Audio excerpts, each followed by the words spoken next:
Good evening, everyone, and welcome to the PinkNews Summer Reception. My name's John O'Doherty. I'm the director of the Rainbow Project. My pronouns are he, him, and I'm going to be the moderator of tonight's discussion. Tonight, we have a range of topics to discuss, some questions we've received from you, members of our community, and some we've received from LGBT organisations from across Northern Ireland. But before we begin with that, I'd like to hand over to Benjamin from PinkNews, who's going to give us some opening remarks. Hey. Thank you, John, and good evening, everyone, and welcome to PinkNews Belfast. My name is Benjamin Kerr, and as John said, my pronouns are he, him, and I'm the Chief Executive of PinkNews. It's a pleasure that we're hosting another PinkNews Belfast event, although virtually this year, and I'm sorry that restrictions have meant that it's not practical to be in person. But thanks so much to our partners, Citi and the Rainbow Project, for making tonight happen. Tonight, we are joined for a really unique panel discussion that John will be moderating with senior representatives of the main Northern Irish political parties. I have to say, the climate that we're in today, unusually in PinkNews' 16-year history, I think that we would actually be unable to and genuinely struggle to host an event like this in Westminster. So it shows how much times have changed, both negatively in Westminster and positively, I hope, in Stormont. As I said at our 2018 event, when we first launched a PinkNews Belfast event, it takes courage to take the first step, but also the second and the third. Consistent engagement is the only way that our community can help to make progress in society. And I've got to say that one of the strangest things for me about the last time that I travelled to Belfast in 2018 was that I had just got married. But as soon as I stepped off the plane, my marriage didn't exist. I was briefly in a civil partnership that neither my husband or I would have entered into. And thankfully, of course, that's no longer the case. I want to thank all of the panel for putting party differences aside to engage with tonight's discussion. And like John mentioned, I want to thank the many members of Northern Ireland's LGBT plus community, as well as community organisations, for submitting the questions that will frame the discussion tonight. So I really hope that the discussion will provide some concrete ways for how LGBT plus rights can improve, both at home and overseas as well.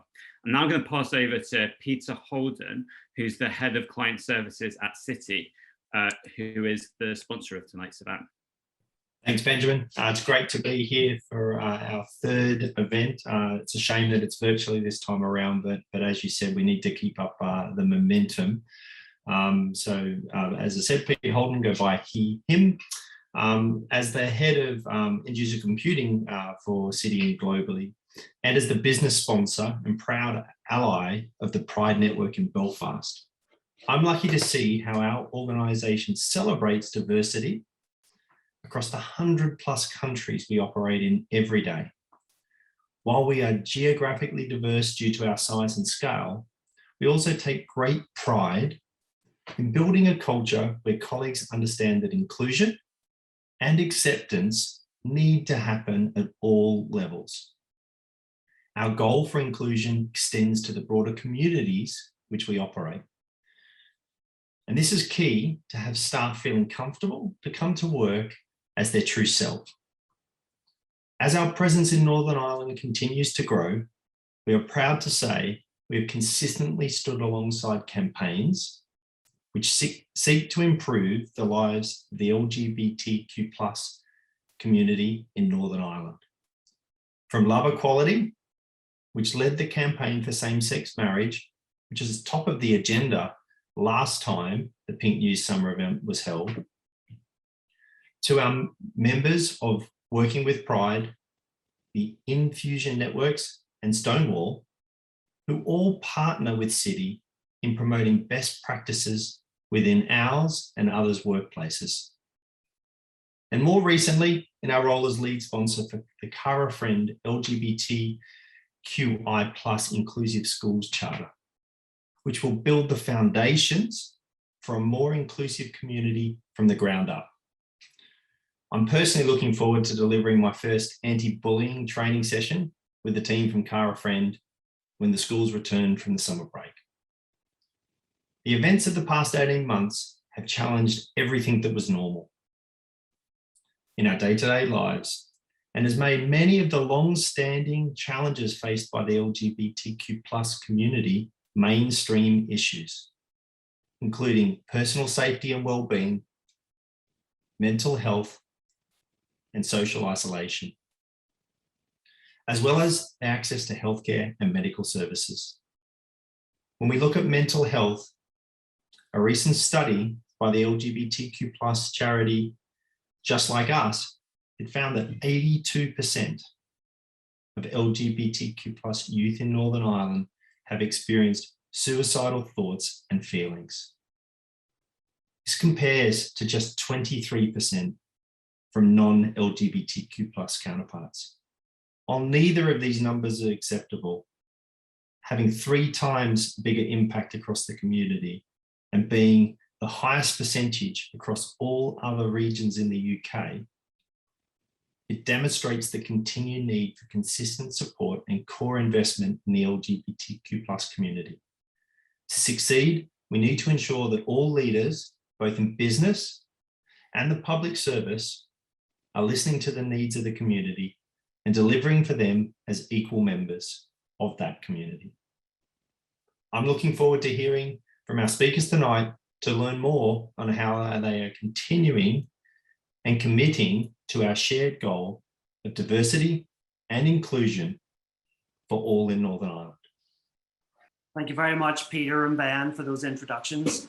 It is my great pleasure to introduce the panel to you tonight. We have joining us from the DUP, Paula Bradley, their Deputy Leader, Naomi Long, Leader of the Alliance Party, Councillor Malachy O'Hara, who's the Deputy Leader of the Green Party, Colum Eastwood, Leader of the SDLP, Doug Beattie, Leader of the Ulster Unionist Party, and Mary Lou McDonald, President of Sinn Féin.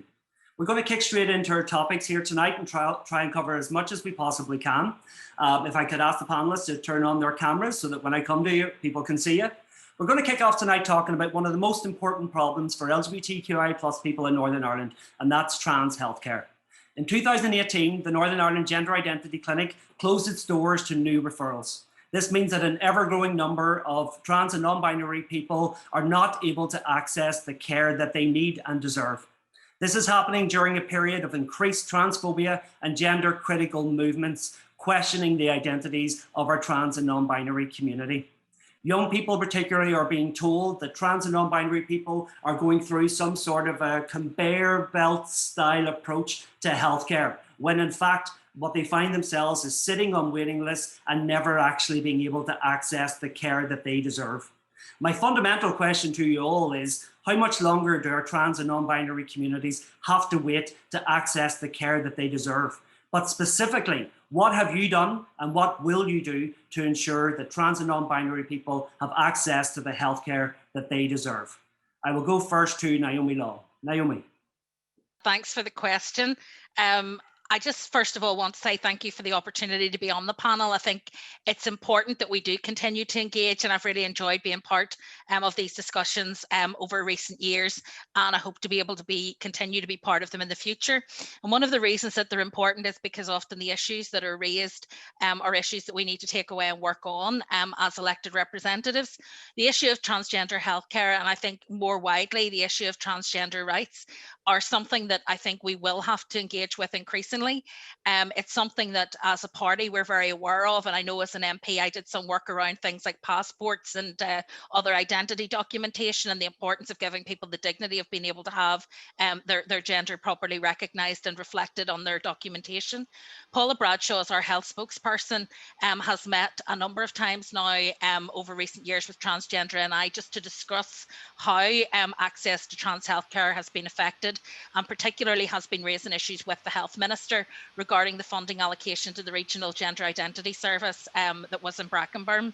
In the short term, I think we need to expedite the review into the service with a view to bringing forward proposals from the Health and Social Care Board, because I think the trans community do need to have a service that actually meets their needs, and that currently isn't the case.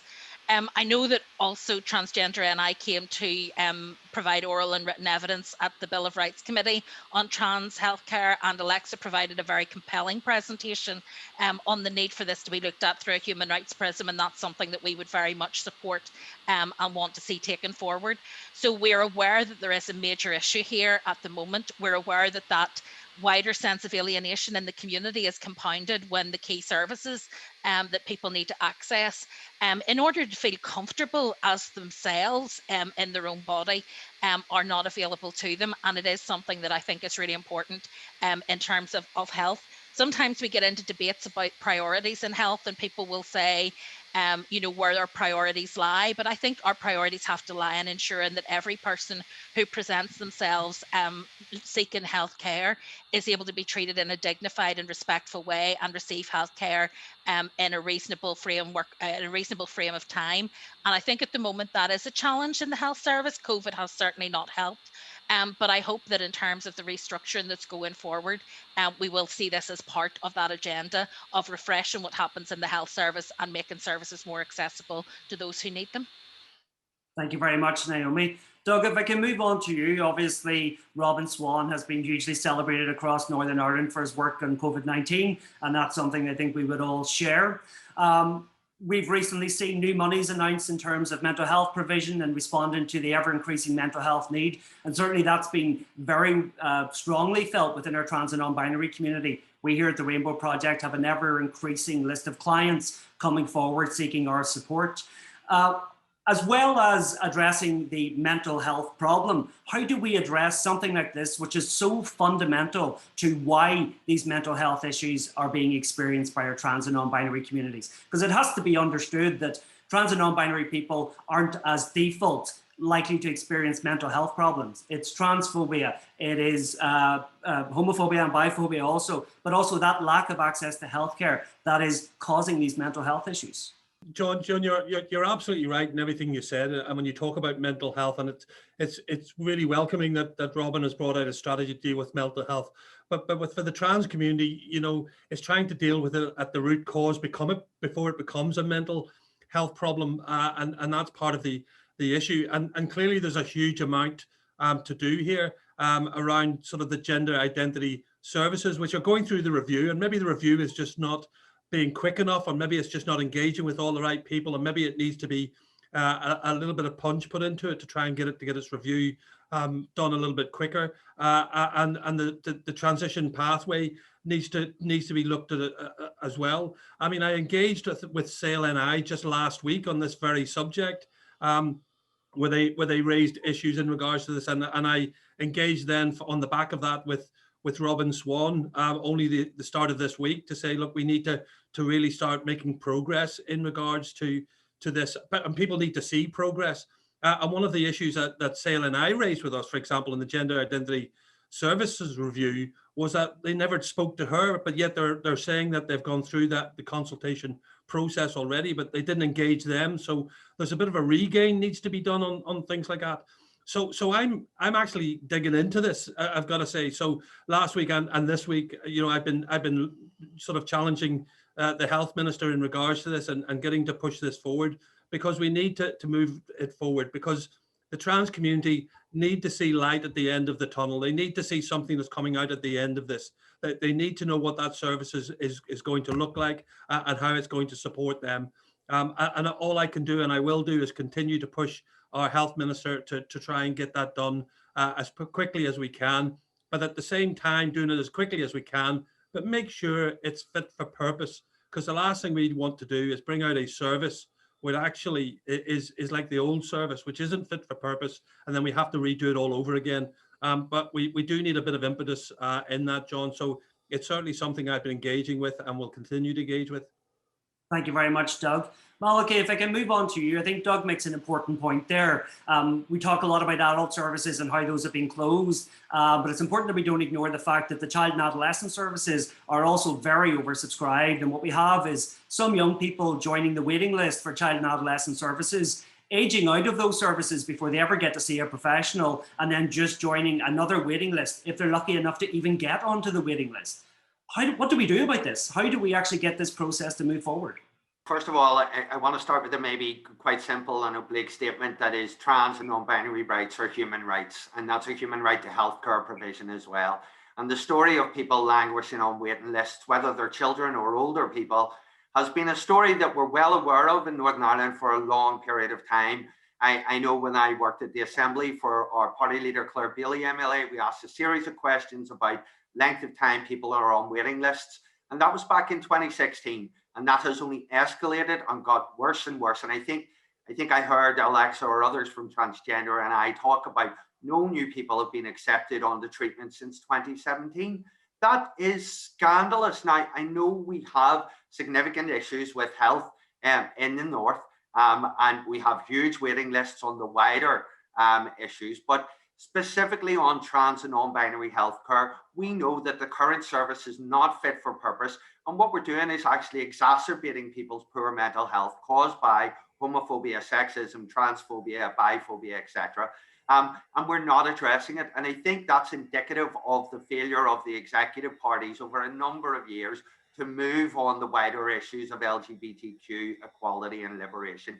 I think what we need to do is significant investment, John, and I think that needs to be done with co-design. And that means that transgender organizations and the representative groups have an equal footing at the table in the design and the review of those services. Now, it doesn't feel like that's been the experience with the current review from the Health and Social Care Board, and there's been significant critiques from activists and advocate groups around that. So I think there's learning there. But I think, you know, my frustration, I suppose, with sometimes with these panels is, you know, I've been on the other side. I've been a person in the audience asking questions, and now I'm sitting on one of these panels. It feels like years and years of platitudes and very little action, and that's hugely frustrating.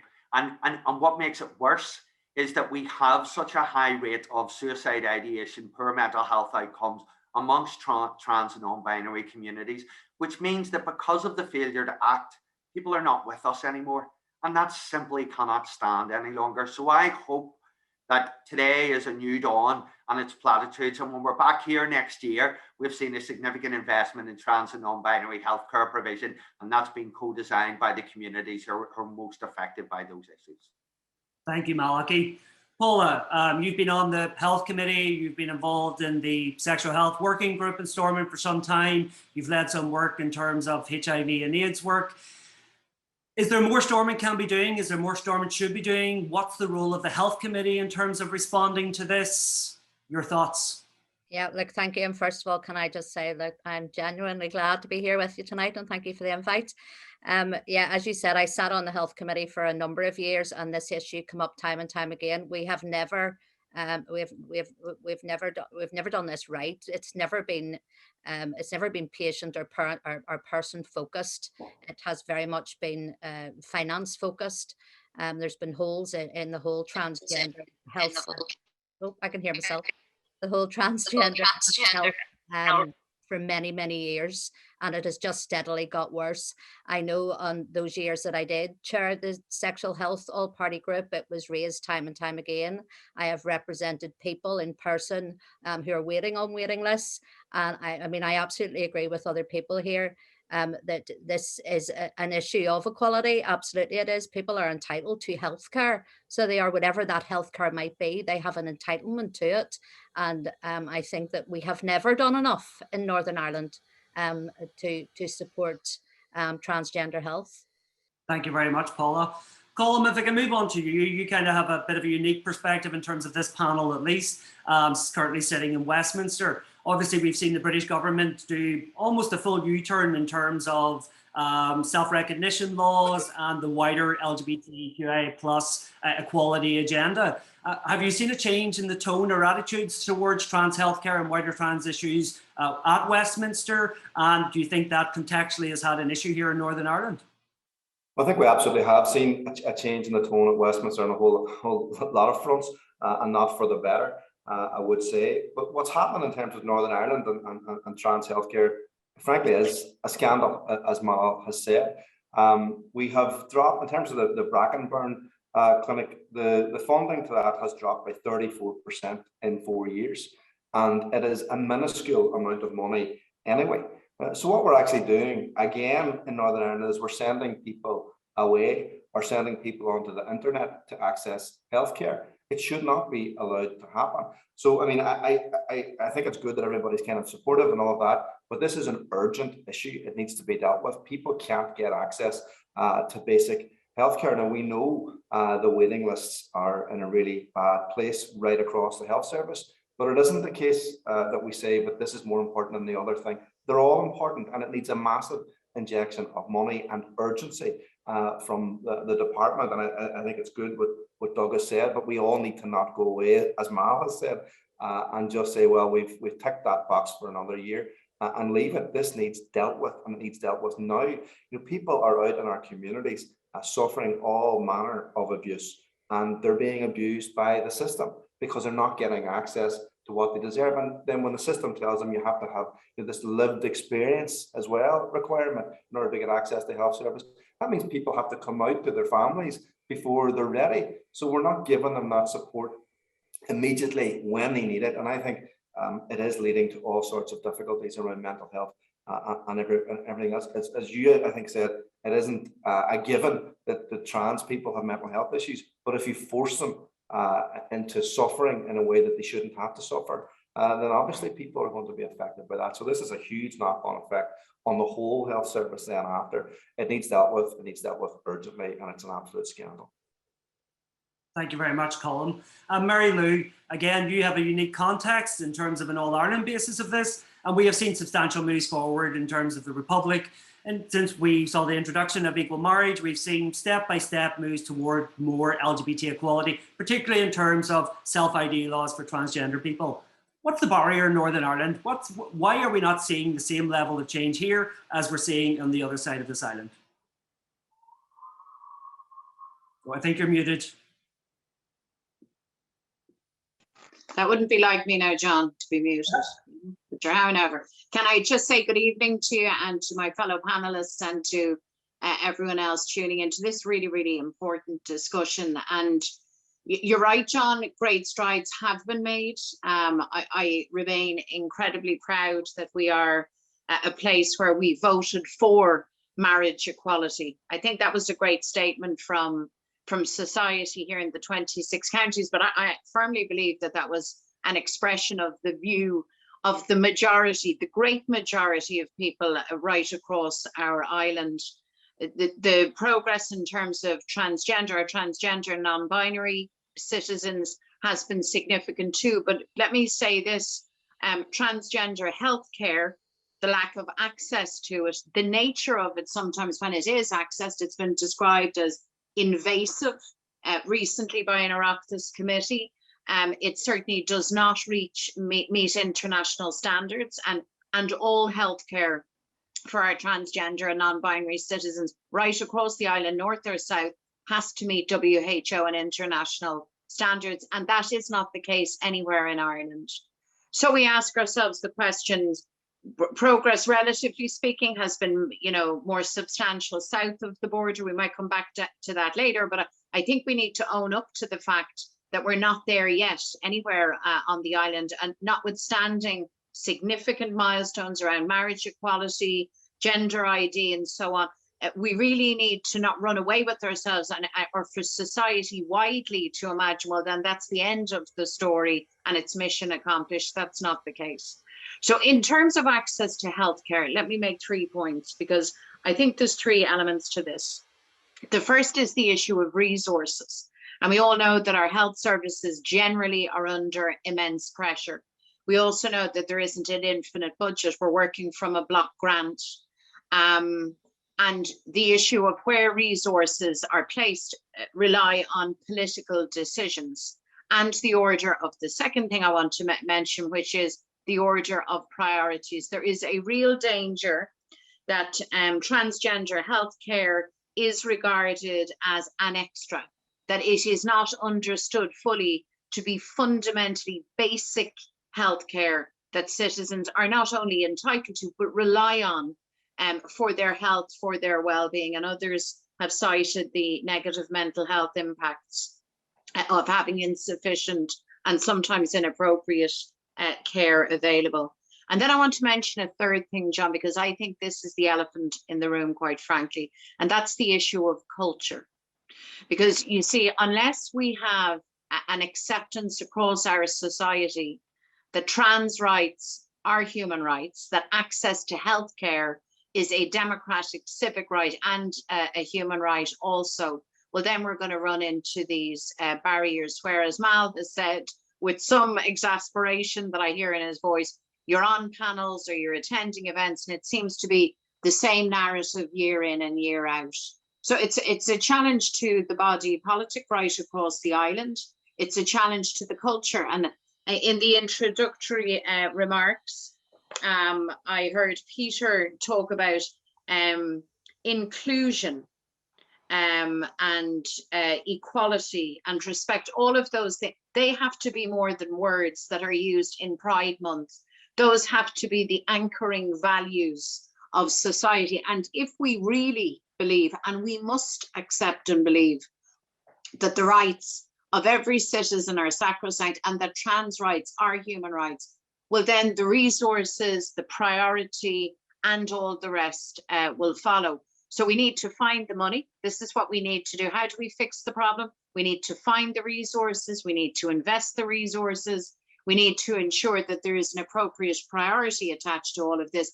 And we need to challenge the culture that would either pay lip service to this issue, or the culture, and let's say it out loud, that would push back very hard, push back politically against the notion of investment in these services. And those are a big challenge. And I hope I don't sound sanctimonious. Let me burst my own little southern bubble. I mean, we have work to do right across the island. There's particular circumstances in the north and a particular section of society that pushes back against the will of the majority, against equality.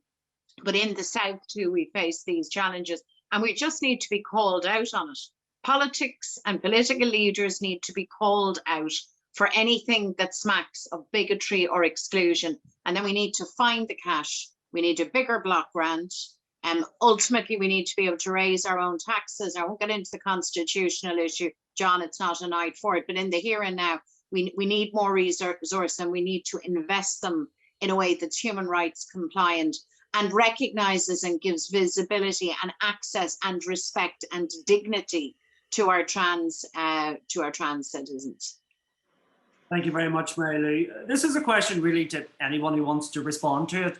But is there not a point to be made that there's a fundamental issue that the Gender Recognition Act is wrong? That those trying to carry out the review currently within the Belfast Trust are working to a model that doesn't work, that has been recognised as not working, that calls transgender people as having a disorder, something that was recently challenged in court here in Belfast successfully, that we had a British government that had agreed that the current Gender Recognition Act was not fit for purpose and needed to be substantially changed despite recent attempts to step back on that. Is there not a more fundamental problem here that the legislation is wrong? And if so, do you all give a commitment tonight to work collectively, not on your individual party basis, but work collectively to address that huge inequality that currently exists within legislation? And I'll let whoever wants to jump in first and that jump in first. I'm still unmuted. Just to very briefly say the answer from me and from Sinn Féin on that is absolutely yes. And it kind of ties in with the last point I was making around culture and political culture. Nowhere is the culture of a time reflected and carried forward, sometimes most unhelpfully, than on the statute books. And you're looking there at deeply flawed legislation, and to describe citizens as suffering from a disorder not only medicalizes identity, legitimate identity, but in itself is almost a signal for exclusion or for othering people in a way that is cruel and is unequal and not acceptable for any citizen wherever they live in Ireland. Yeah, I mean, I would have to agree with what Mary Lou has said in respect of the Gender Identity Act. And I think it's disappointing, but not surprising, I suppose, that the government are rowing back from where they were in previous mandates. I mean, it wasn't the most progressive of Conservative governments, but they still managed to recognise there was a fundamental flaw in the legislation. Look, you know, it's not that long ago that people in the LGBT community more widely were considered to be disordered.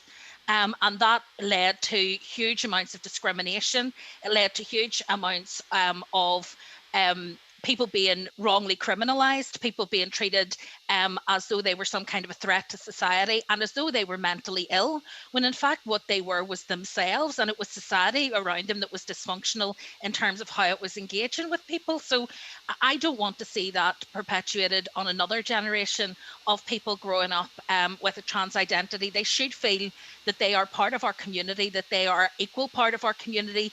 They're not ill in the sense that they have a sickness.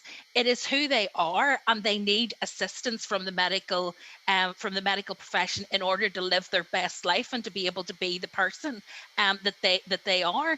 And I think that it's that boundary, if you like, between recognizing that there is a need for a medical service, but not treating people as though they are inherently ill or disordered or have a problem. It's getting that balance right that I think is most important. And I do think that the law needs to change. I wouldn't want to sit here though and wait until the law changes to provide the service, because I actually think that despite the flaws in the law, I think that the right kind of patient-centered approach, person-centered approach maybe is a better word, and I don't really think people should be considered patients when they're not sick, but the kind of person-centered approach that will look to the individual and say, what are their needs and how do we best meet them? I think that can be delivered in the healthcare system without massive change to the law. I think change to the law, however, gives people a legitimacy formally and recognition that really matters. And I don't think we can ignore that. We know how much things like equal marriage mattered to people, not necessarily because they wanted to rush out and get married in all cases, but because it was a recognition that they were equal and that they had those rights, and that's important. Thank you, Naomi. I don't think we'd ever find, or I certainly never thought we'd find a point where we'd look back with rose-tinted glasses at Theresa May's government, but that seems to be where we're at. Malachy, you wanted to come in? Yeah, John, I think it's a simple statement. I think, you know, the backlash that we're seeing against the trans community at the moment is all the same pernicious lies and slander that was used against, you know, the gay, lesbian and bisexual community in the 70s and the 80s. And you know, I think we can see the repetition of that. So I think as cisgender people, as another queer person, my role is as an ally, and I need to stand behind and beside trans people in this battle for liberation. I also think there's maybe some scope for looking at what the executive can do, and particularly the Minister for Finance and the role in relation to gender recognition. So I think there's some local work can be done. We don't need necessarily to rely on Westminster for movement, you know, and I think what the indications coming out of this Tory government is frightening, that we're seeing a rollback. You know, newspapers, media that we've traditionally seen as allies on queer liberation seem to be trotting backwards, and that's quite frightening. So I think the clarion call for all of us who believe in queer equality and liberation is to stand behind our trans siblings and make sure that they come on the journey that we expect to see them make. Thank you, Malachy. Anyone else like to come in on that before we move on? Paula, yep. Yeah, can I just come in and say, absolutely agree that to use the word disorder as if someone has an illness that can be cured in some way or healed in some way. It's just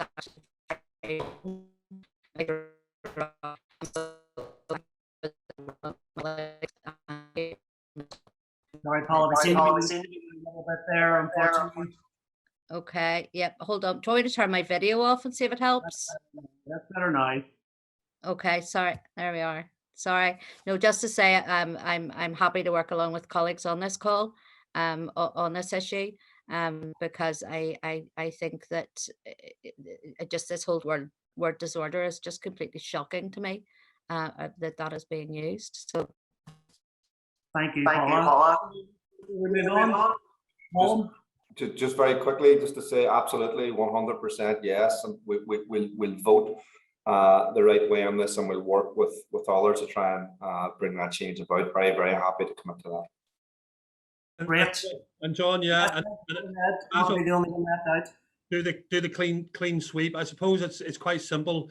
Bad legislation creates a circumstance where people are going to feel isolated and marginalized. And if the terminology within that bad legislation is bad as it is, you know, it's got to be fixed. But I would agree with Naomi in an awful lot of this. You know, this should not stop us from making sure the services are fit for purpose. You know, we can do the chasing up on the legislation and make sure that it works for everybody and it has the right language by speaking to the right people and making sure we get it correct. But we need to get the service fixed because it's the end user is at the end of the day who are suffering here. And that's it. That's the most important thing. So like the rest, I guess I will work to make sure that we do that. Thank you, Doug. And again, it's a topic we could talk about all night and certainly deserves our time. But unfortunately, we have a number of topics to get through. So I'm going to move on. There's really none of you on the chat here tonight who I haven't been in a room and had this conversation with you. And it's not a new conversation. We've been having this for the 13 years I've worked at the Rainbow Project. Recent research carried out by commissioned by the Department of Education found that 66.5% of our kids do not feel welcome or valued within schools. It also found that 45% of LGBTQIA+ kids do not feel safe within our schools. Schools is somewhere they are required to be by law, not somewhere that they choose to be. And surely the least we can expect for LGBTQIA kids is that they feel safe within schools. How do we address this issue? And I'm going to flip it around this time and go to Doug first.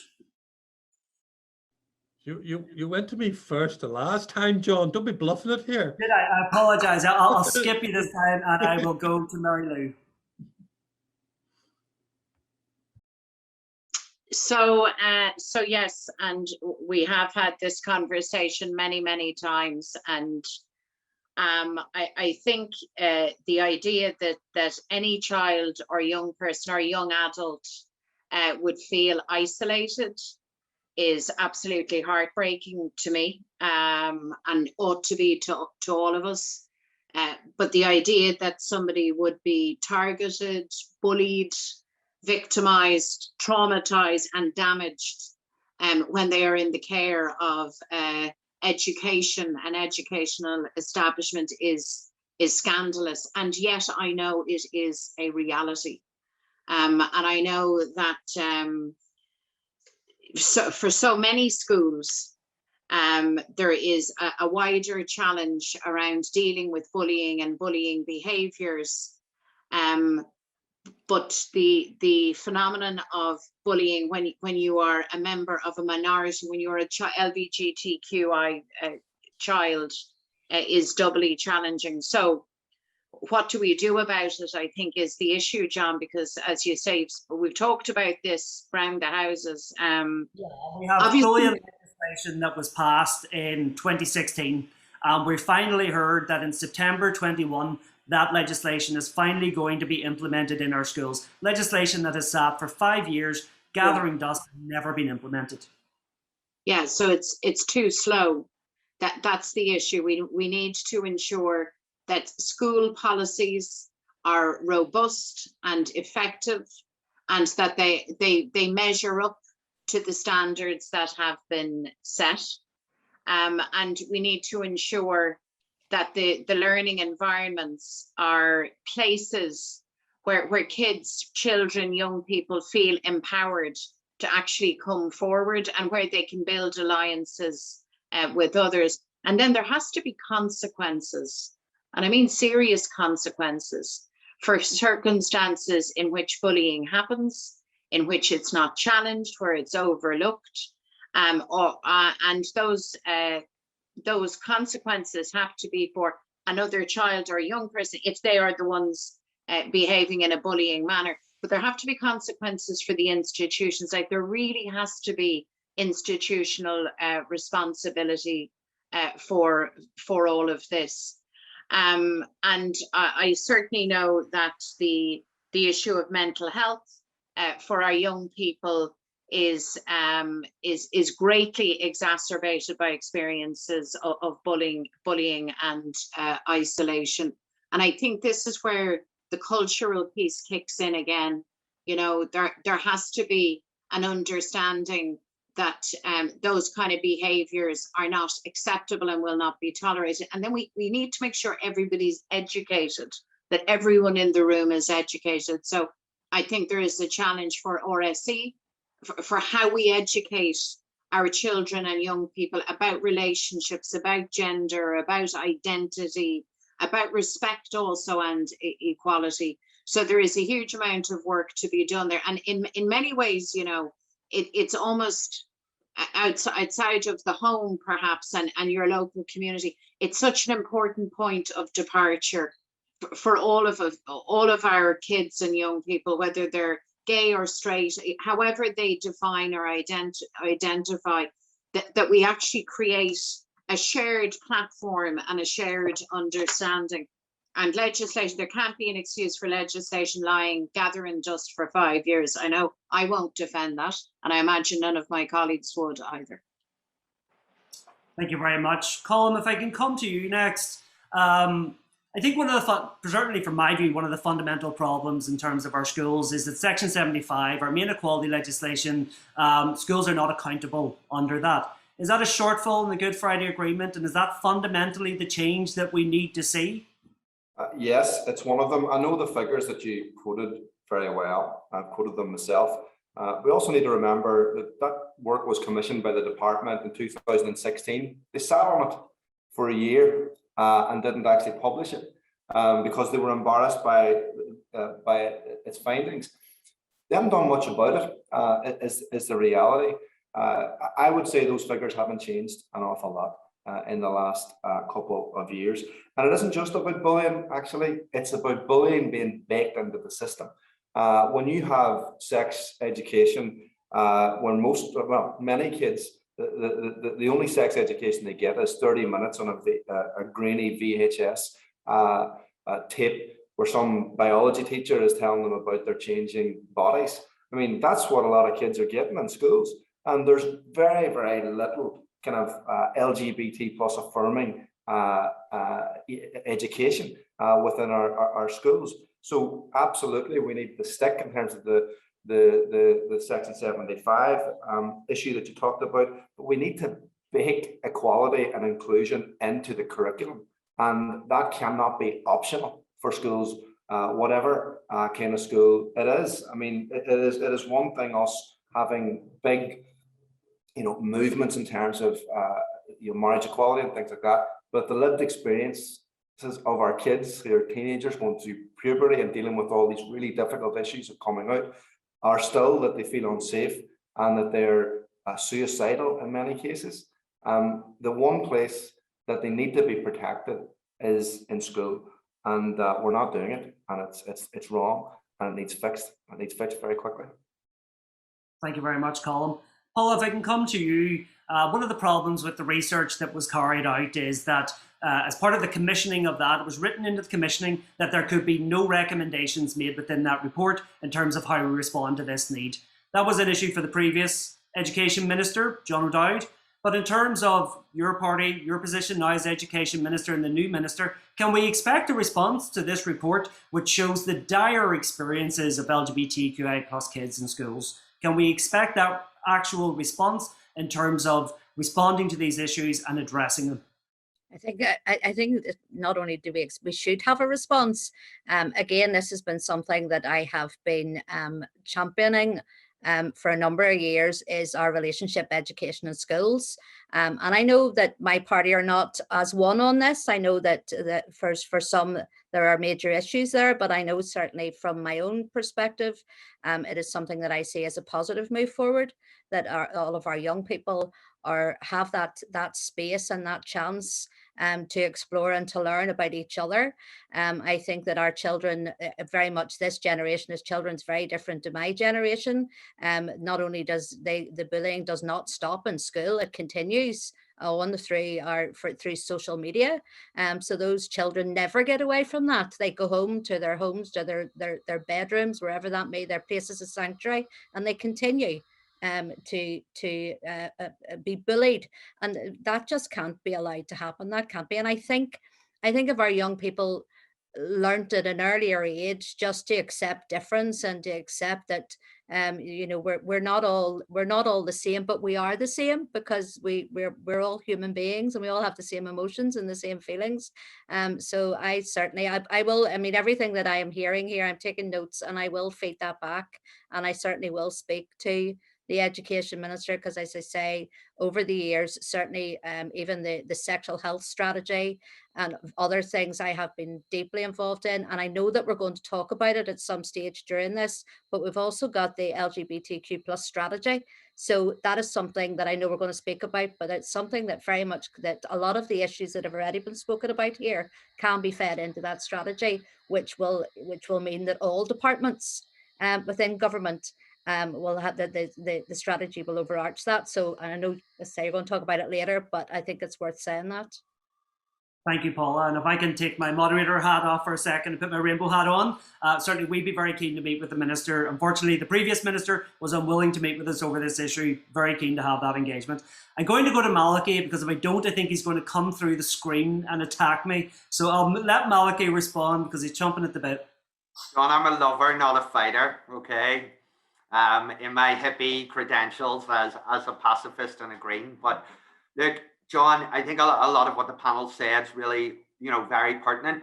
I want to give policy solutions, right? So that's what you're asking for. We review Section 75, right? So that's a Westminster issue, but we review it. We extend the Section 75 duties to schools.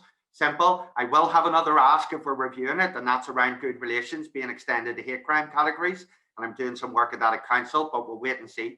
So one, we make sure that we mainstream sexual orientation and gender identities and identity issues into the curriculum so that we see ourselves represented as queer people in the curriculum. 3, we provide training to teachers. 4, we provide a bullying bill that is fit for purpose. The bullying bill in 2016 brought forward by then Education Minister John O'Dowd removed the key element that the sector had advocated. And I was working in the sector at that time. And that was that every school would record bullying according to the Section 75 categories. So we would see this school has a problem with racism, this school has a problem with homophobic bullying, etc., etc. That's been removed. So we need to make sure that that's back. And then the other thing is RSE, so relationship and sex ed. And sometimes you see that meme, John, where, where were you radicalized? Well, I was radicalized in 1994 at St. Malachy's College on the Antrim Road at Catholic Boys Grammar, where they brought in 4 of those silver ring fraudsters from America who told us, wait until you're married, right? That's not a practical lived reality for almost 99% of the population, maybe more.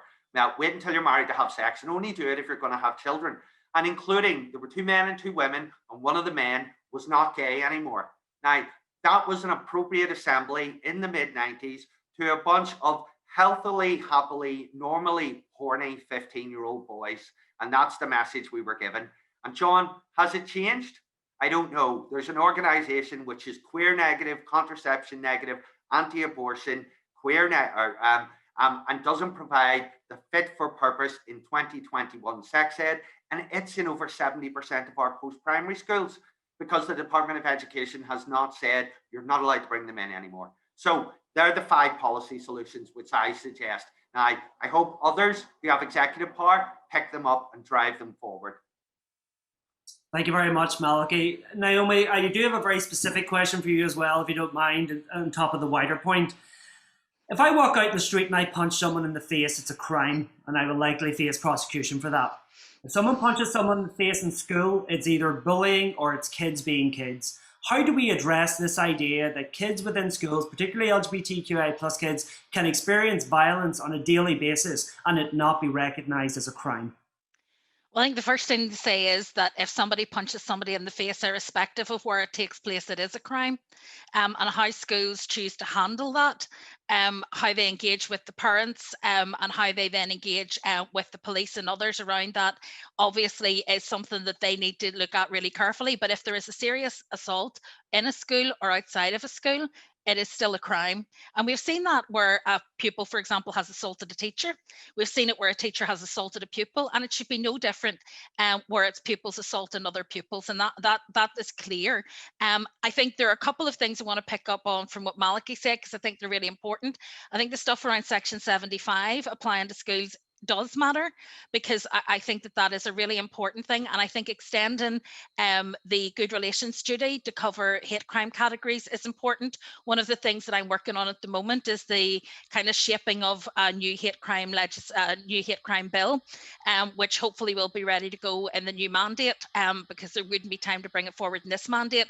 But we're also looking within that bill at things like gender identity being a hate crime category. And so that would allow things like transphobic bullying and so on to be picked up in schools and recorded and properly monitored and then addressed. Because Malik is right, if you don't know what's happening in the school, it's really hard to know how to fix it. If you don't know where the bullying's happening, if you don't know what kids are being targeted, then how do you know how to intervene? How do you know what right interventions are required? So I think that's really important. I think the problem we have, though, is cultural, and it comes back to some of the things that were said earlier. This isn't just about bullying. This is about institutionalized kind of homophobia and discrimination within some schools, because culturally those schools just don't accept the identity of some of the pupils at the school. I went to an all-girls school. There were 700 of us, but apparently not a single lesbian in the school. Now, like, I don't believe that as an adult. I just don't believe that's the case. And my lived experience is that it's not the case. But when it came to things like sex education, when it came to how people's identity was reflected in the school, it was quite conservative. Nobody said it was a bad thing to be a lesbian, but nobody ever said anything affirming about it either. And so there was this kind of, just don't talk about it kind of approach. And I have to say, I mean, Maliki talked about the sex education he had. It sounds quite transformative. I mean, I'm a bit older than Maliki, not much, just a little bit. And we got a video of mayflies in biology. I still will never understand what mayflies have to do with human biology, but that was the best we got.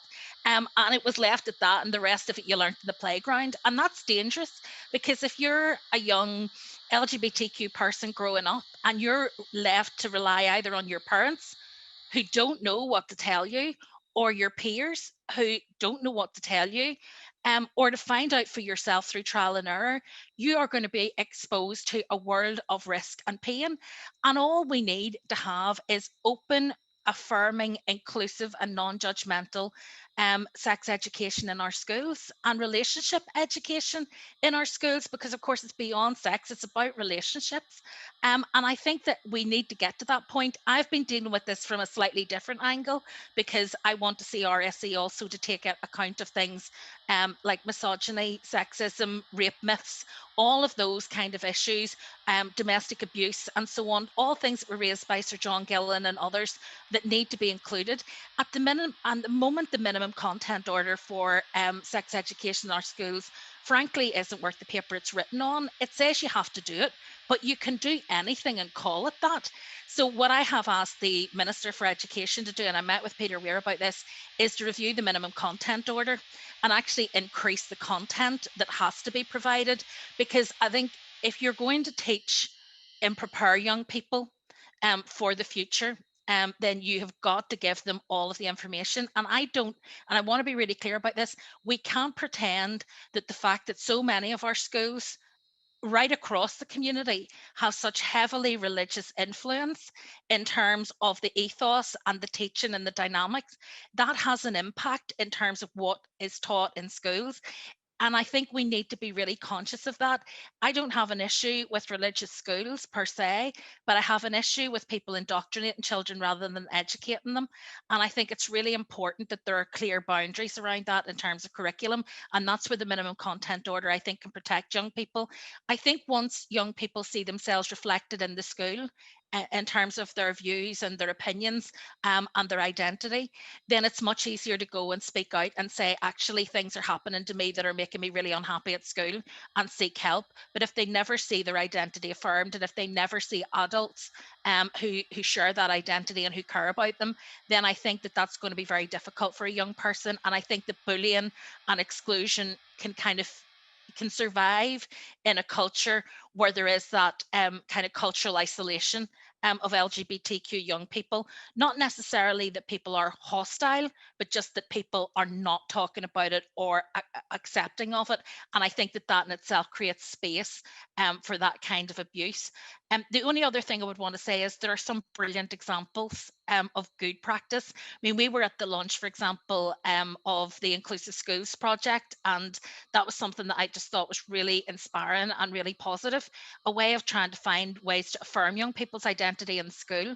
But also, I've seen lots of the schools who have their own LGBTQ groups within school, and that's for allies and LGBTQ young people. And I just find that so inspiring, because that would just never have happened when I was growing up. But the impact that that could have on young people who are coming to terms with their identity, perhaps feeling isolated at home and in their community, to have that back up in school of people who are just open and welcoming and willing to listen, I just think could make a world of difference to young people and their mental health and well-being. And I think there's a lot of work we could do around improving those kind of projects and widening that across the school spectrum. Great, thank you very much. Doug, I haven't forgotten about you. I mean, I think I always reflect on the idea that Section 28 never really came in Northern Ireland. It wasn't in effect. This was legislation which banned the promotion of homosexuality. But in effect, it was always here. And because it wasn't lawfully here and therefore repealed, it's never really went away. And that culture still exists within our schools. Would you agree? Yeah, I absolutely agree. And I'm a little older than Mal, and I'm certainly older than Naomi. And I don't remember ever getting any sex or relationship education in my youth, but that was quite some time ago. But sex and relationship education, which is meaningful, is really important, and that means that it needs to be LGBTQ relationship education as well, so that the LGBT community are not invisible in schools. And if you make them not invisible in schools, it will cut out homophobic and transphobic bullying. And we believe that the LGBT aggravated bullying should be included in the anti-bullying legislation. It's actually within our manifesto. That should be in that as well. So we need to be, as a term that people are saying, we need to be out and proud, you know, with our education on relationships and sex education, and make sure it's meaningful as far as the LGBT community is concerned, along with everybody else. And if we do that, I think it helps people in later life, because we know that what has happened in the youth, but for some of our LGBT community, has an effect on their mental health, and it has an effect on them and drugs misuse because of what they went through at a very young age. So I think it's incumbent on all of us to make sure that what we do is meaningful, and not just something that's put in the curriculum and says, look, you have to do this for 45 minutes every month or every week or whatever. You know, it's got to be a meaningful addition, so that, you know, people come away, whether they're from the LGBT community or not, but certainly because we're talking about LGBT community now, that they come away feeling that it was affirming education and relationship education that they've got, and they do not feel invisible within schools, because that's the problem, is that they are looking and feeling invisible amongst everything else that's going on. And I think that's what we need to address, John. Thank you very much, Doug. Folks, I'm going to move on because we have other topics to cover, and I'm sure we all could again talk about this one all night. But I want to move on to the topic of conversion therapy, one that has been hit in the media, maybe in the room, spoke to or voted on the motion in the Northern Ireland Assembly. Doug, you obviously proposed that motion that was brought forward as well. Colum, I'm going to start with you, kind of reflecting on where this debate is taking us. Unlike previous times we talked about conversion therapy, there's no real movement to ensure psychotherapy or counselling or those kinds of processes continue. It very much has become focused on the faith arena. How do we ensure that all-encompassing ban on conversion therapy, which includes faith-based practices? Well, it just should be banned, you know, and it should have been banned by now. And frankly, I'm not really sure what's taken the minister so long. I know she supports a ban on it, but we need to get on with it. People have been waiting far too long for this, and you know, every day that it isn't banned, these people are preying on young people, on vulnerable people, and it's just shocking that it's still allowed to happen in 2021. So I mean, like, this is a simple answer. It needs banned, and it needs banned now. I mean, we need to stop dragging our feet on this. Paula, you're in a unique position where you voted for the DUP amendment and abstained from the substantive motion. I guess many people were surprised to see that the statement that LGBT people do not need a fix or cure was removed from the amended motion by the DUP. Do you think supporting that motion was the right thing to do? And if you were able to do it again, would you change your view on that? I actually didn't support the motion. I abstained on our party's motion as well as the main motion. I think on reflection, it was wrong to move that or to remove that line out of there. As a party, we absolutely agree that conversion therapy should be banned. Absolutely, 100%. Albeit, as a party, we still do believe that there should be certain protections for religious freedom, whether that is prayer or whatever that might look like, but certainly not that conversion therapy. I've spoken to people who have been through that journey, and that journey affected them greatly throughout their life, just the mental health and the effects of going through that type of therapy. It is absolutely wrong. It's barbaric. Just on the issue to do with the conversion therapy, Minister Hargey is going to tag that in again to the LGBTQ+ strategy, which will come through the committee that I chair. So we know that there is going to be some movement on it. It will be done in tandem with the strategy. So that will give us the opportunity then to look more closely at it, and for it to be tailored in the way, and again, and that's going to be through co-design. Paula talked about co-design earlier when it came to trans health. So it is there, it is coming to us, and it will be with us probably in the autumn time. I think, it's important to reflect that even the amended motion was a substantial step forward for the DUP, certainly in anything we've ever seen from the DUP before in terms of LGBTQI+ equality. And I certainly imagine many others hope that this is the start of a journey for the DUP. Do you think there would ever be a time that the DUP would, and do you think they should, apologise for the hurt and harm caused to LGBTQI+ people over the last 50 years? I could give you lots of examples. I'm sure you don't need them. They're well rehearsed at this point. Do you think that they ever will? And do you think that it would be appropriate for the DUP to apologise to our community? Like, I am not going to defend some of the things that have been said over the years, because they have been absolutely atrocious. They've been shocking. So they have.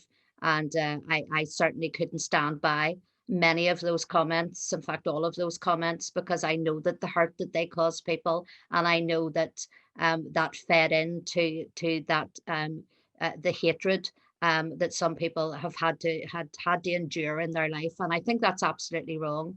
I think that the vast majority of those people who have made those comments are no longer there, and the ones that are there have said that they have learned their lessons. That their language at times has not been has not been right. It's something that I have brought up on numerous occasions with my own party, because I think I'm not sometimes, but all the time, our language very much that we use as elected representatives has an impact, in wider society. So I can certainly say I apologise for what others have said and done in the past, because I do think that that there has been some very hurtful comments and some language that really should not have been used. Thank you very much, Paula. And with all of these things, I think the first step is usually engagement. And certainly I think I speak for many across our community tonight when I say we're glad to not see a blank screen there with the DUP on it and actually have a representative here. So thank you. Mary Lou, if I can move on to you. We all believe in freedom of religion. It is, any of us who are human rights advocates believe in freedom of religion. It is fundamental to what we believe. How do we bridge that gap between ensuring freedom of religion, but also ensuring appropriate protections from religion for LGBTQIA+ people? Yes, John, you've summarised the conundrum there quite effectively. Just to say, in respect of conversion therapy, it needs to be banned across the island, north and south. We actually moved an Oireachtas motion back, I think in 2017, 2018, that was agreed on a cross-party basis, and the banning of conversion therapy now features in the programme for government of the current administration in Dublin. And the drafting of the legislation is really, really important. I know that Deirdre Hargey want to get this right. And she's had ownership or custody of this issue since last summer.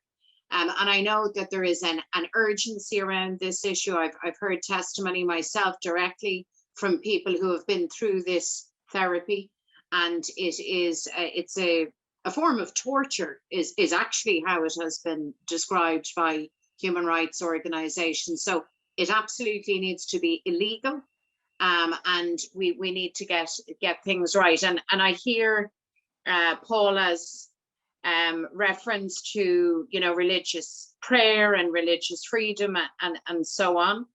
And I understand that and the need for society to say out loud that belief is legitimate, belief is your right, the freedom to profess and practice your belief needs to be protected. I strongly believe that, whatever your beliefs are, but they cannot trespass upon the rights of another. That's where the line gets drawn, to be honest with you, John.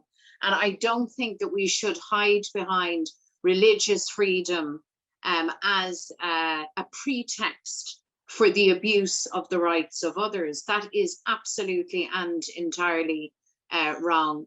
So for those of us in political leadership, let me just say, all of us in this panel will have all manner and variety of beliefs, everything I imagine from, you know, very strongly held theological positions to perhaps atheistic positions. And that's the nature of a diverse democratic society. But when you're making the law and when you're making policy and when you're in a position of political leadership, you operate in the secular sphere. So there can't be a kind of a gray area that years ago, you know, this idea of a Protestant parliament for Protestant people, or home rule being Rome rule down in the neck of the woods where I am. Neither of those are acceptable positions. And what's even more insidious is beyond that, a notion of spirituality or religious belief that could cut to the core and the quick of a person's fundamental orientation and identity.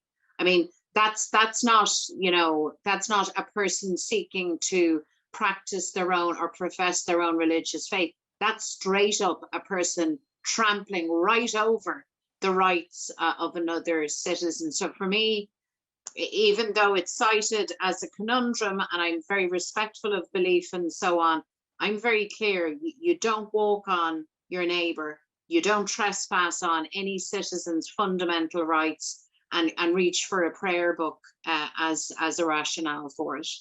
But the legislation, the drafting is underway, the policy work is underway, and we have to be very sure in terms of the legal and statutory framework that we close down any of those loopholes that might be invoked or exploited to allow conversion therapy to continue in any guise. And I know that that's Deirdre's absolute firm resolve to have robust legislation and to move it. And I would hope, actually arising from this conversation this evening, let's aim for a common unanimous position for robust legislation right across the executive, right across the assembly, actually right across the island. Yeah, and indeed I think there's space to have that right across these islands, because certainly the LGBTQIA plus organisations are working on a UK-Ireland basis on this important issue, and working with many government departments. Naomi, you were involved in these discussions back when it was being discussed which minister would best bring this forward. Are things progressing well? Are you happy with the pace? And do you think this is achievable within this mandate? In terms of this mandate, if it requires legislation, the simple answer is it won't happen, because pretty much anything that's going to be legislated in this mandate will have already been brought to the floor of the chamber already. We had a very short time, just over 2 years to legislate, and I think I probably squeezed the last piece of legislation. Myself and Robin were rushing to try and get our bills across the line. I think there might actually have to be an extra sitting for his adoption and children bill to actually make it over the line before summer recess, because those large pieces of legislation just can't be done. Complex legislation, in that time frame. I do think there's been progress made. I mean, when I raised this, I wrote to Carol, as it was at the time. She was covering for Deirdre when Deirdre was ill, and Robin, and we met and had the discussion. And there was a meeting of minds, essentially, that it needed to be done. It was a question of who should do it. And Deirdre, Carol at the time said that she was willing to do it because she was already developing the LGBTQI strategy, and therefore she felt that that was the right place for that to sit, because otherwise I would have been willing to do it in justice, and I'm sure Robin would have been willing to do it via health. For me, it has to happen. Like, I mean, there's a lot of debate about this, and people talk about prayer and so on. There's nothing about conversion therapy that says that you wouldn't be able to pray for somebody, but the issue is about trying to put that person under pressure through prayer to change who they are, and that's the distinction for me. Praying for a person who is a member of the LGBTQI community is part and parcel of what I do every day, because I pray for lots of my friends and the people I know who are dealing with issues, who are challenged, having a challenging time, and many of those people will be part of that community. But I don't pray with the desire to change them. I don't put them under pressure thinking that they need a cure, because I don't see them in that way. I think that they are whole, healed people, and what we need to be doing is being supportive friends. And I think that it kind of annoys me that this is always put as an argument between, Christians on one side and the LGBTQ community on the other. I think that's disingenuous, because there are lots of LGBTQ affirming Christian people who want, because not in spite of being a Christian, but because they're a Christian, to be affirming towards other people, and who believe that human rights matter. And I think we need to get away from this being an argument between communities, and actually something that is about the community coming together and saying we deserve to protect people from torture and inhumane treatment. And that is what conversion therapy is defined as. You don't need to tie somebody to a chair and beat them with sticks for it to be torture. You can mentally torture somebody by making them feel excluded, by making them feel degraded, by making them feel worthless. And it is difficult, because where you draw that line will be hard to define in law. And so I appreciate why so much work has had to go in. Carol did a lot of work, for example, with her counterparts in Scotland, as well as in the South, about how you would actually define what conversion therapy looks like. Because as soon as you define it, the people who want to practice it migrate. So initially it was therapy, psychotherapy, and now it's prayer, it's something else. And then when it isn't that, it's something else. But the core to it is that they want to take a person and try to fundamentally change their identity, and put pressure on them psychologically, physically, mentally, and in every other way to make them try to change who they are. We know that that damages people. We know that that harms people's mental health and well-being. And from my point of view, I think it's important that we take the ban forward. It's also, I think, really encouraging that, I mean, my colleague Mickey Murray had a petition out on this, and the week before Doug brought the motion for debate, which we were really pleased to support. 25,000 people signed that petition, calling on the executive to do something about this. There is, I think, a huge amount of support for trying to make this happen and for getting this over the line. It isn't simple, and nobody is pretending that it is, but nothing that's worthwhile is ever simple.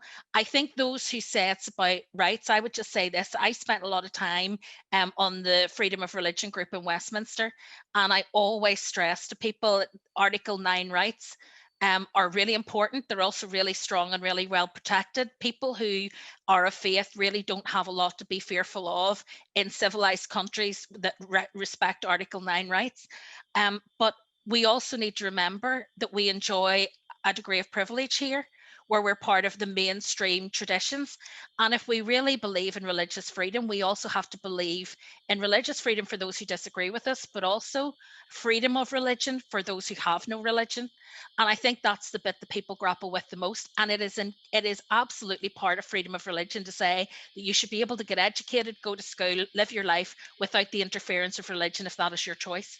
And I think as a society, we need to create those secular spaces so that people can practice their religion if they believe in it, respect others who don't, and not trespass on their rights to be able to live their own lives, because I think there's a real risk at times that we see creating society as making everybody the same, and that's not what it's about. It's about recognizing that we all share the same fundamental rights, but we will want to express different ones of them in our daily lives. Thank you, Naomi. Doug, I think Naomi makes a very interesting point, which is this is people of faith, but not all people of faith. And there are those people of faith who are predisposed to be concerned or afraid of LGBTQI plus communities and changes to legislation and the lies that they've been told for many years that we as a community are anti-faith. I wonder, have you had opportunities to have some of these conversations following the motion? Have you been approached by many people? And do you have any ideas about how we engage people of faith who live with that fear and concern to actually understand that this is for the betterment of all of us? John, that's a really good question. And I'll say this again because I said this before. Our LGBT community do not need a fix or a cure. And it is wrong for anybody to say that they do. In the same way, me as a heterosexual man does not need a fix or a cure.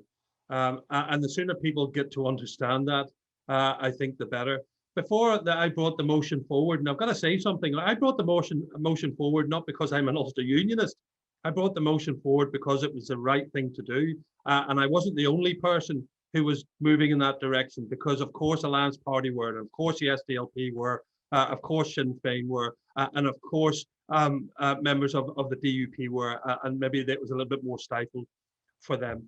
But I engaged with evangelical Christian group before I brought that motion forward, and they gave the absolute opposite of what was spun out there about faith not wanting and feeling threatened. And I can't remember the name of the group; it's just escaped me. I've got to say, but I spoke to them, and they told me that they were the absolute opposite. So they were actually concerned that some people of faith were actually using this as a totem to just fight back against conversion therapy, and actually, that there wasn't an issue for them in regards to faith.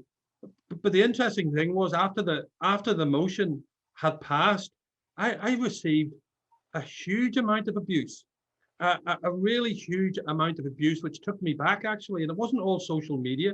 There was some on social media. There wasn't as much as I thought, but I was getting emails from Australia, from the United States, from all over Great Britain, from people I'd never spoke to before, didn't know, and I was getting abused by that way. And some of the things they were saying, I wouldn't repeat. But there was also interspersed with that other faith groups and people who wanted to talk to me and understand what I was trying to do in regards to this. And all I kept saying from what I was doing was the right thing for people here in Northern Ireland who happen to come from the LGBTQ community. So it was an interesting, the debate was interesting, and all of the lobbying before the debate, I suppose, and all MLAs will know this and MPs will know this, how much lobbying we get before these type of debates, and that was all very interesting too. But afterwards was a little bit more darker and a little bit more sinister in some of the stuff that we got. But what I say to it all, John, is this: it was in the Queen's speech. And as a unionist, in the Queen's speech, it says we're going to ban conversion therapy.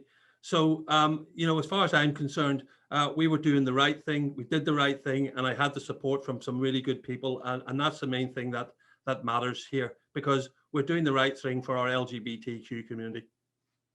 Thank you very much, Doug. Mal, I'm going to come to you last here. We're really running tight on time, but just to say, I think there will be many members of our community listening tonight who will be concerned that this is something that isn't going to be achieved within this mandate, and certainly not what they expect. And the concern is that we're looking down the barrel of another 9-10 year campaign to achieve a change that is easily achieved in other parts of the world, and indeed often easily achieved across these islands. What do you say to those people tonight? I can give little solace, John, to that. I think the parliamentary timetable just suggests that we're not going to get it done in this mandate.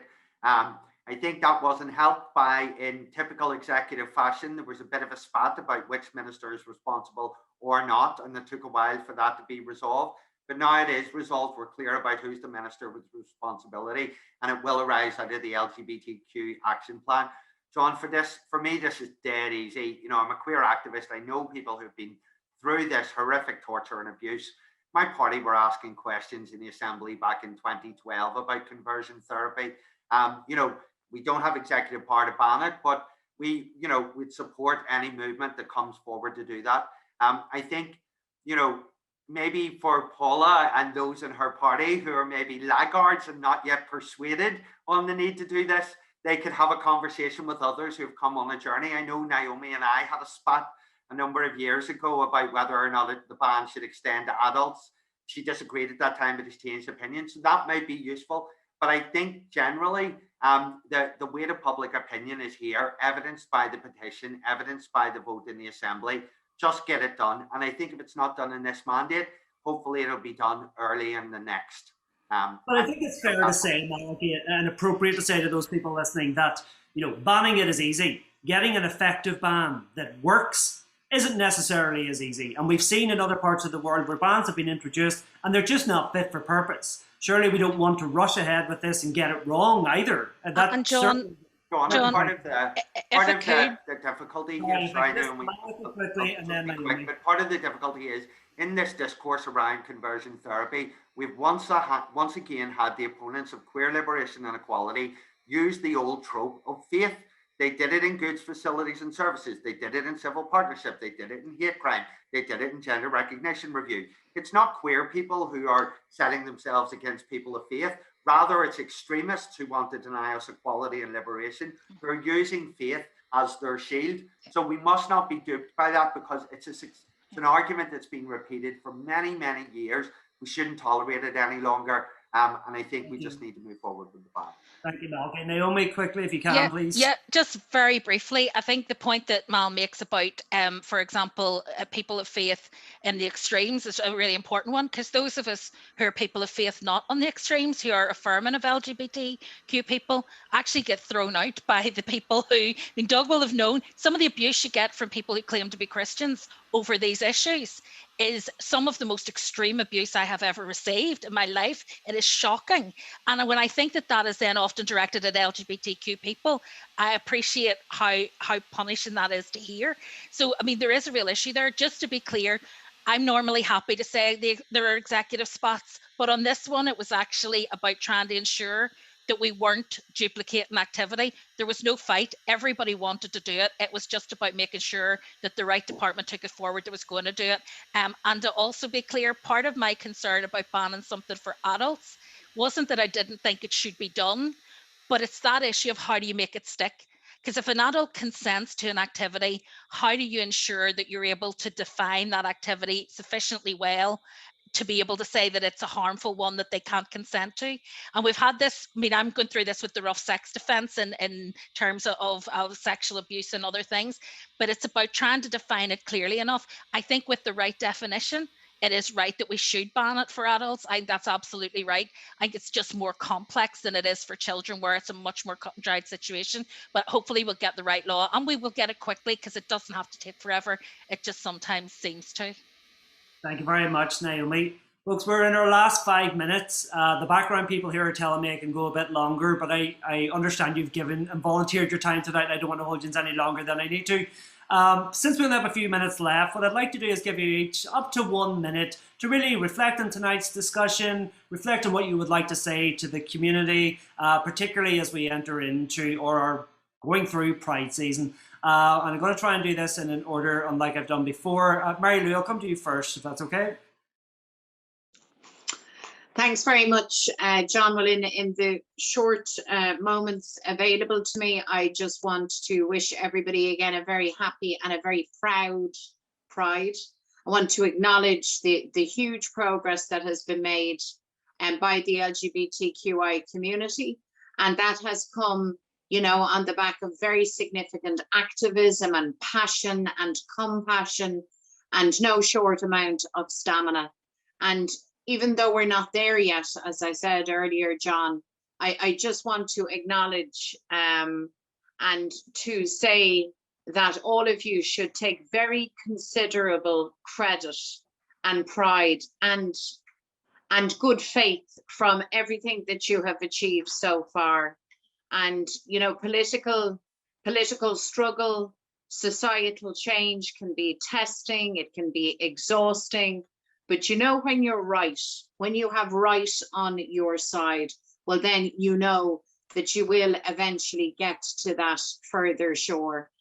So thank you for hosting this really interesting discussion. And I want to thank my co-panelists. I think there was a really encouraging amount of consensus emerging on what are really, really important topics. So, Gurmaya Guv Cllr agus Gunairi Liv. Thank you very much, John. Thank you, Mary Lou. Malachy?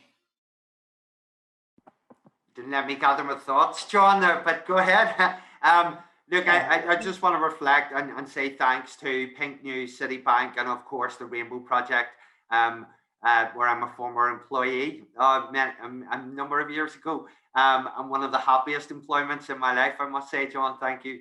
But look, I think this is a great discussion. I think what the challenge would almost be to look at the issues we discovered and compare it next year. The other thing I would hope to see is that I'm not the only queer political person who's in upper echelons of parties. You know, I can't wait to DUP, LGBT, Open Belfast Pride in 2026 or something like that. It may be difficult for some of us to forget what was said, but I appreciate what Paula has said about that commentary tonight. Look, I think there's consensus. We can drive these issues forward. And where there's difficulties, I think we can have nuanced conversations. We can engage with one another, you know, and we can learn from one another and try and do what we can to ameliorate all the outstanding issues in terms of queer equality. So whether that's health inequalities, whether that's hate crime, whether that's our lack of visibility in the public sphere, whether that's trans healthcare, whether that's IVF access, all of those issues, I hope next year, and I say this at every LGBT panel, I hope next year that we're much further forward. I'm going to be the optimistic hippie and say I think we will be. So good luck and thanks very much. Thank you so much, Malachy. Naomi? Yeah, I mean, again, just thank you to Citi, to PinkNews, to yourself for your amazing job at hosting and keeping us all to time. We're not an easy bunch to manage, so you did well. We should maybe give you a job as Speaker of the Assembly and see how we can crack on with some of the legislation bills. Don't tell Alex I said that, Mary Lou, because I'll be in trouble the next time I'm in the chamber. Look, I just think that these opportunities to have conversations are really important. And for me, it's always really valuable to be able to engage with people. It's different tonight because we don't get the chance to chat afterwards, but I think we're having important conversations that really do affect people's lives. And sometimes in politics things get carried away and it all becomes a bit of a soap opera, but actually the stuff that we do in our committees, the stuff that we do in the executive can have a real impact in people's lives and allow them to be able to be happier, more contented, and be able to live to their full ability and potential, rather than feeling excluded and isolated and often depressed about their existence. I think that there are real challenges still. I think we're right to celebrate all the experiences and the positivity and the things that have changed. And I think that what Paula has said this evening is a real step change, not for Paula, but for the party that she represents. And I think that it's good to hear those positive noises. I know it doesn't represent everybody in the party, but I still think the fact that you're representing the party says a lot about how things are changing, and that's a good sign. And I think if we can engage with each other, listen to each other, and try to address the concerns that are there, because I think some of them are tropes, some of them are wheeled out as a defence because people are just basically homophobic, but some of them are there because there is a genuine lack of understanding. And I think that communication that we have can actually address some of those issues of understanding. I suppose the last thing I would say is this, that like Mal, he said, you know, will we be in the same place next year? Well, I hope not. I hope we'll have seen some progress. I hope we'll be a bit further forward than we are, because that's always the hope. But I'll never get complacent, because I just want to say, I'm thinking of people in Hungary tonight in the LGBTQ community. And I mean, we're talking about a major European state that is passing laws based on old tropes that people who are gay are pedophiles, and that's simply what they're doing to exclude LGBTQ people from any visibility in society, saying things like LGBTQ people can't even be reflected in adverts or on the news or on television before the watershed. Like, their very presence is a challenge to society, to me, just shows that we always need to remain alert. We always need to be pushing against those who try to restrict rights, because if we stop pushing forward, they will start pushing back. And I think that we end up in a worse situation. So, I'm thinking of other people. I mean, I know Pride is about celebrating all that we've achieved as a community together, but it's also about remembering those who are in a much more difficult place. And as an ally, I just want to say that I am thinking of those in Hungary and in Poland, but particularly in Hungary at the minute. And I hope that we never make the mistake of allowing ourselves to stand still, because I always fear when we're standing still, we start to move backwards. Thank you, Naomi. And I think it's important to note, the huge impact that world sport can have in terms of addressing inequalities in human rights. And we've seen that very positively. And we can have a whole discussion about that as well. But I'm going to keep going to get us to the end. Paula. Thank you. And can I thank also PinkNews, Citi, and yourself, John, at Rainbow. I've known you, John, and Mal for a number of years. We have always had very respectful debate. We haven't always agreed on things, but I've always been very open to listen and hear what you have to say and try my little bit to bring about change and to make things better. I will be going back with lots of notes here and lots of offers of meetings for various people. And I give you my word that I will do that and I will pass that on. I was thinking here that I probably maybe have gone further than some of my party colleagues would have liked. But that's me. That's just, I do that all the time anyway. So I may well not be in the position to come back next year after this, but look, I just will continue to do my bit. So I will within my party, and I hope that we can continue that respectful debate that we have between each other, because I think that's the only way forward, is to continue with that. So thank you very much for inviting me tonight. It has been a real pleasure to be here. Thank you, Paula. Colum. Thanks, John, and thanks to all the other panelists and to PinkNews and Rainbow and Citi and everybody for bringing this together. Hopefully next year we'll be able to have a couple of glasses of wine after the speeches. I mean, that's been fairly obviously missing this year, but it's been a very good event. And I want to say thanks to Paula in particular for what she has said. I think it's important. Changing a political party is not easy, I can tell you, but it's important, and working within the democratic structures of a political party to make change, I think, is very important. And I also just want to say congratulations and well done to all the activists who've achieved immense change, really, in our society. Immense change. It was far too hard, far too difficult. Barriers were put in the way that should never have been put there. But the lesson is you have to keep going.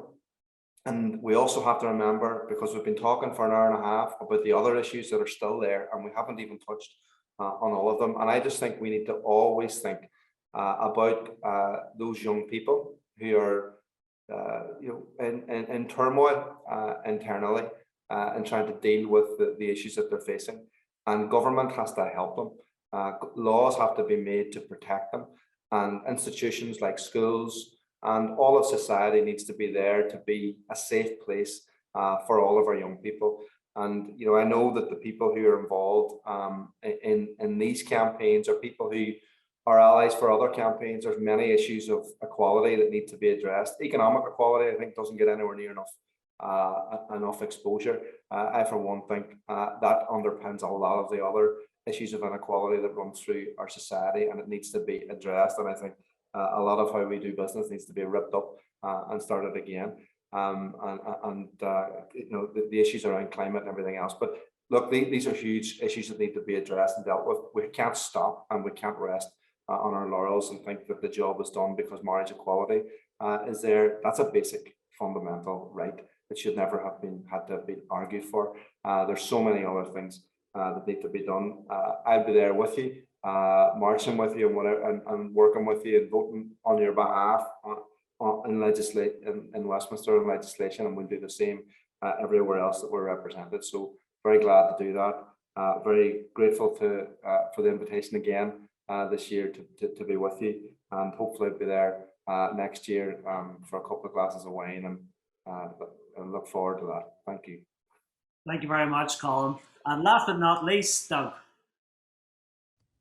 John, thank you, and thank you everybody who either contributed or are listening in. I'm always reflective when I come to these things, and I come to the end of these, and I guess I reflect back when I first attended. I think it was the Pride talkback events. I think it was about 4, maybe 5 years ago, and at that stage, I apologise for two things. First of all, for getting my terminology wrong, because I was always getting my terminology wrong, and I still do. So I apologise in advance for that.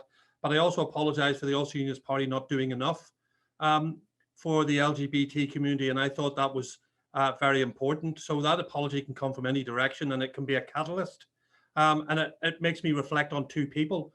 And the first of all is Robin Swan as our party leader. And you'll know this, John, because when Robin Swan was our party leader, not only did he attend and speak at the PinkNews events, even though he was overshadowed by others who turned up, on one occasion, but he also started a process of engagement with the LGBT community, with the Rainbow Project and with Cara Friend and Sale, and we brought them in, and he started that process of change within the party, and then we went and we started watching, the Pride events, and then we started walking with the Pride events, and then this year we'll be officially walking with Pride, under the banner of Pride in the Union. I have to give credit to the likes of Robin Swan for changing the way we look and the way we try and do things. But I also reflect that this year is 40 years since Jeffrey Dudgeon versus the United Kingdom in the European Courts of Human Rights, where he successfully challenged Northern Ireland's laws criminalising consensual sexual acts between consenting men. That's 40 years ago this year. Jeff Dudgeon, an Ulster Unionist who's leading way back then. So I'm always reflective of then. And the bottom line to all of that, when I think of 40 years back, or I think of 5 years ago, or I think of Robin Swan, is that small things can affect change. And if we can affect change, there's so many people out there within the LGBTQ community that we can make their lives so much better than what it is now. And that's what we need to do. So thank you very much for your time today. Thank you so much, Doug. We're just a little bit over time. Hopefully those tuning in don't mind. If we could just get a big virtual round of applause for all our panelists tonight. Thank you so much for your time. I'm just going to close off and say on behalf of PinkNews, on behalf of Citi, on behalf of the Rainbow Project, thank you to all our panelists for joining us tonight. Thank you for everyone who tuned in online. I hope you got a lot out of tonight's debate and discussion, and hopefully we'll see you again next year. Have a lovely Pride season, and thank you so much for joining us.